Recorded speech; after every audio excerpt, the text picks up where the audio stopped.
Welcome back to Fairbanks. Getting ready for another episode of Coffee with Coach. It's been a little while since we've gotten together, and the last series here against Denver taking place all the way back at the beginning of October, and we're almost looking into November here for our first series of back at the Carlson Center against Bemidji State.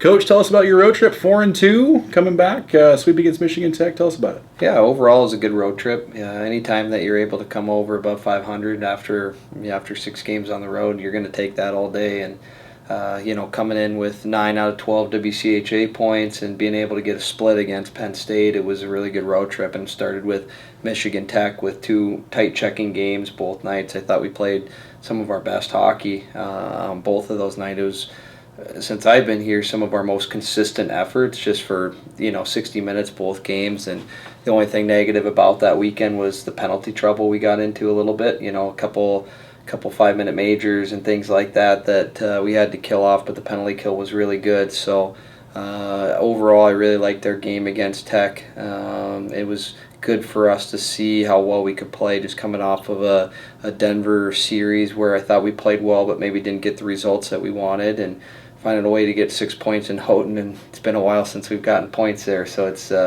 it felt good to be able to come back with a sweep there in Houghton and move on to Penn State.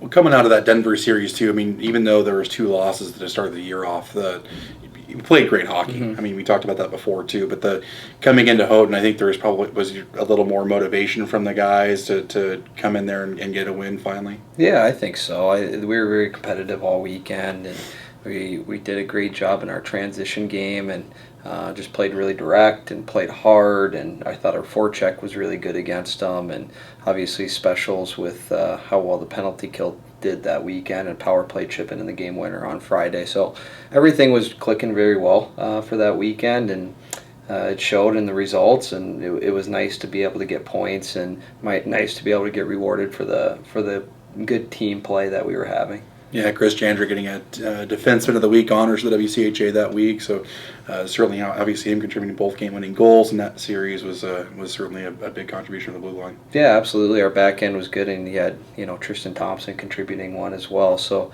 defense, we're getting involved in a lot of those situations, and which we need them to do, and forwards adding in a couple goals as well. So it was a good just overall team effort, and we're going to have to find ways to win close games no matter who we're playing, and finding a way to do that in a hostile environment in Houghton was, I thought, a really good step for our hockey team. Yeah, and a short turnaround too, so leaving Houghton immediately after the game on Saturday, getting down to Milwaukee, flying to Nashville, and eventually making your way to almost middle of nowhere, Pennsylvania. Yeah. And not necessarily the results you were looking for on Thursday, but certainly a response on Friday. Anton Martinson getting a huge turnout and won a 4-0 shutout with 38 saves, and then you come back home, get a week at home, and then you stay in state, but still a road game at all intents and purposes down to UAA.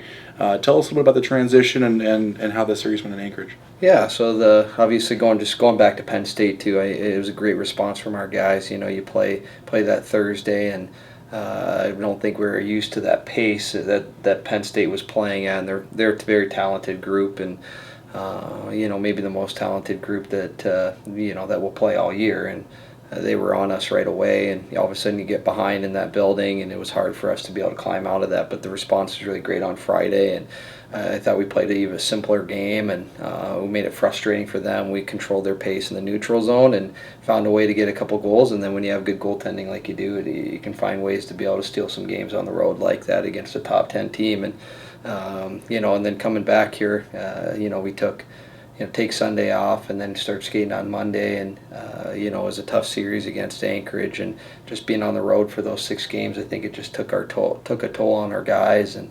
Anchorage is an improved team, a very competitive team, and playing in a smaller sheet, and they're right on top of you, and just felt like we couldn't really generate a whole lot all weekend, and they really slowed us down. It was a muddy game, a tough game, and found a way to be able to get it done on Friday, but just felt like on Saturday, whoever was going to get that first one was going to be tough to beat. And unfortunately, they got the first one, and they had a really good second period. We were flat and 3-0 going into the third, and they tacked on the fourth. So overall, though, you look back on the 6 games, you're happy with it. A little bit sour with the way that it ended on the last one. You get greedy, wanting to be 5-1, and instead of 4-2. But overall, I like where we're at right now, and now it's going to be another time where we need to respond against a very good Bemidji State team that has also faced some very stiff competition. Yeah, well, Natics are 3-1 the WCHA and in control of first place by 3 points now, and heading into a Bemidji State team that had not necessarily a successful weekend against North Dakota, but probably one that they're happy with. A 2-1 loss in overtime and another close one in regulation on Friday. But they've tied St. Cloud twice too, so they've played stiff competition. They've held their own against against some of the country's best.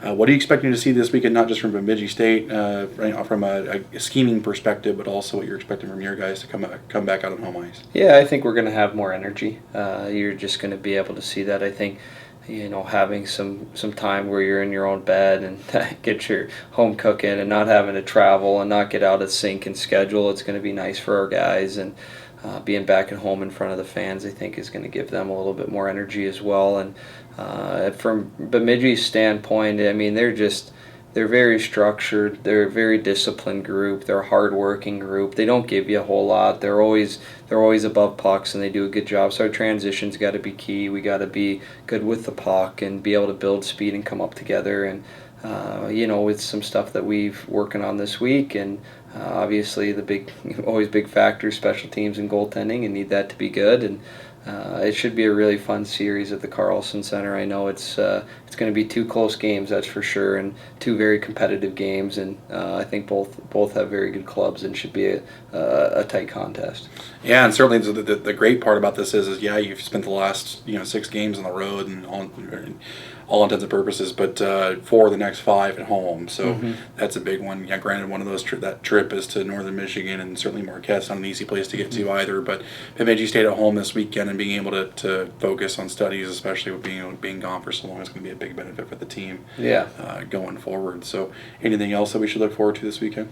Yeah, I mean, I think just in terms of just coming back home, like you said, I just think it'll be a different game for us, being able to be back on the Olympic sheet again and playing on the wider surface. And I think it'll be good for our guys to be able to do that, use our pace, use our speed, and it should be a fun weekend. And we got the trick or treating there on Friday, so for all the kids, and Nook's going to be leading the way with the costume contest, so it should be fun. And parents' weekend this weekend as well, so get to celebrate all the families of our players who have obviously they make their sacrifices as well, and it's good to be able to recognize them because they mean so much to our guys. And so do that on Saturday night, where they'll be able to come out onto the ice and be able to recognize them for everything that they've done for their kids. Yeah, parents' meeting is always a big one for, again, just to get them here to see the facilities, to see a game, with their son on the ice and playing and seeing what Nanook hockey is all about. Absolutely. Yeah. So as Coach mentioned, Friday night's a trick or treat event, costume contest, all sorts of things for the kids planned. And Saturday's a nice little fun event, fundraiser for the adults. We are calling Hops and Hockey, so you can park your car at the Carlson Center at 2 o'clock in the afternoon. Will be a private bus taking you to 2 of Fairbanks' finest breweries, getting to know the brewers, a little bit of the history of the facilities and what they're all about, and then we'll consolidate over at a tap house not far from the rink, and then the buses will run round trip shuttles every 10 minutes or so to get you to the game and on time to see whatever time I'm going to be there for warm-ups or right in time for game time. So it should be a fun event. Still a few tickets left for that one, so if you're interested, check out the Face Off Club page on Facebook, or you can check out uaffaceoffclub.com. So both games against Bemidji State this weekend are first time at home for November.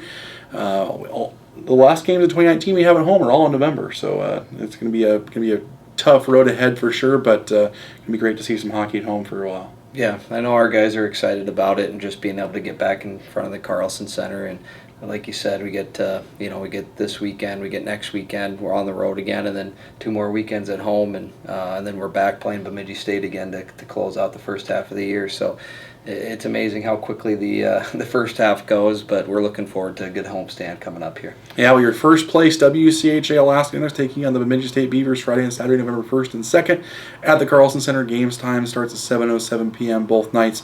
We'll see you there. Go Nooks.